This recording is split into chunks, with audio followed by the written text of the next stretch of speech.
Prime minister کی زیر صدارت وفاقی کابینہ کا جو اجلاس ہوا ہے اس حوالے سے پلیز اپڈیٹس دیجیے. ایک تو کنزیکٹیو جو ہے آپ کو پتا ہے کہ سینٹ اور قومی اسمبلی کے اجلاس چل رہے ہیں. بالکل. اس کے بعد جو ہے وہ ایک اجلاس ہوا ہے بڑا important prime minister of Pakistan کی زیر صدارت. اس میں جو ہے نا یہ قومی اسمبلی کے اجلاس سے قبل کی کارروائی ہے. اجلاس میں متعلقہ قوانین کی 27ویں آئینی ترمیم سے اہم مانگ کرنے کے حوالے سے اہم فیصلے کیے گئے. وزیر اعظم پاکستان میاں محمد شہباز شریف کی زیر صدارت یہ جو اجلاس ہے یہ پارلیمنٹ ہاؤس اسلام آباد میں منعقد ہوا. اجلاس میں متعلقہ قوانین کو 27ویں آئینی ترمیم سے ہم آہنگ کرنے کے حوالے سے اہم فیصلے کیے گئے. وفاقی کابینہ نے Pakistan army act, Pakistan air force act, Pakistan navy act میں ترامیم کی منظوری دے دی. اچھا، یہ منظوری پہلے وہاں سے ہوئی وفاقی کابینہ سے. ان ترامیم کا مقصد افواج پاکستان سے متعلق قوانین کو 27ویں آئینی ترمیم سے ہم آہنگ کرنا ہے. آئین کے آرٹیکل 243 میں جو ترامیم کی گئی ہیں ان کی بنیاد پر ضروری قانون سازی کی گئی ہے جس میں چیف آف ڈیفنس فورسز کے عہدے کی میعاد بھی شامل ہے. ٹھیک ہے جی. ان ترامیم کے تحت chairman joint chief of staff committee کا عہدہ موجودہ چیئرمین کی ریٹائرمنٹ کے بعد ختم ہو جائے گا، جو ہم نے بتایا دوسرے سیگمنٹ میں.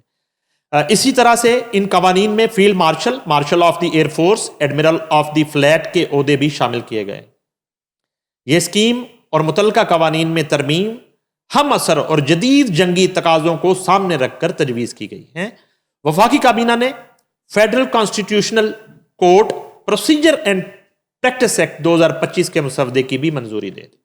وفاقی کابینہ نے اقتصادی رابطہ کمیٹی کے 7 نومبر 2025 کو ہونے والے اجلاس میں کیے گئے فیصلوں کی توثیق بھی کر دی. اب وہ زبردست ایوان میں آنے سے قبل جو ہے یہ اجلاس تھا جس میں کابینہ نے متفقہ طور پر اس کو منظور کر دیا. تمام اتحادی جماعتوں نے وہ منظور کیا. البتہ کیونکہ ایوانوں کی صورتحال تو یہ ہے وہاں پہ اپوزیشن نام کی چیز کوئی نہیں ہے. اپوزیشن کے ہوتے ہوئے اپوزیشن نہیں ہے. وہ واک آؤٹ کر جاتے ہیں، وہ بائیک آؤٹ کر دیتے ہیں. نہ کریں واک آؤٹ بائیک آؤٹ تو صرف شور کرتے ہیں، بات نہیں کرتے. بات تو کریں، کوئی دلیل تو پیش کریں، مطلب کوئی تجویز تو دیں.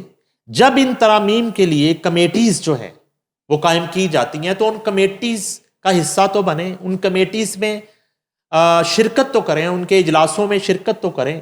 تھوڑا سا اڈیالہ کے باہر جو ہے وہ جو آپ نے ٹھیلا لگایا ہوا ہے اس سے نکل کر اتنا یہ ہسٹوریکل ڈیز ہیں پاکستان کے شرکت کریں، فیوچر کے حوالے سے، ہاں تو جی. اس میں آپ اپنا حصہ تو ڈالیں، کم از کم اپنی رائے تو دیں. آ کے مطلب جا کے کوئی چیزیں چینج ہو، یہ بات ہو. اس حوالے بڑی مشکل سے آپ کو نظر آئے گا کسی اجلاس میں پارٹیسپیشن بیرسٹر علی ظفر کھڑے ہو کے بات کر لیتے ہیں کسی وقت ایٹ ٹائمز. ادروائز جو ہے ایک غیر سنجیدگی چل رہی ہے. آپ مان لیں اس چیز کو کہ عمران خان نہیں ہے، وہ جیل میں ہے. جب وہ آئیں گے، وہ اجلاس میں آئیں گے تو وہ بھی بات کر لیں گے. اب پی ٹی آئی کی نمائندگی تو آپ لوگوں نے کرنی ہے نا، جو پارلیمنٹ کا حصہ ہیں، جو ایم این ایز ہیں، جو اور آپ ووٹ لے کے آئے ہیں، آپ کو قوم نے ووٹ دیا ہے. اس ووٹ کا تحفظ وہ آپ نے کرنا ہے، اس کی حفاظت آپ نے کرنی ہے.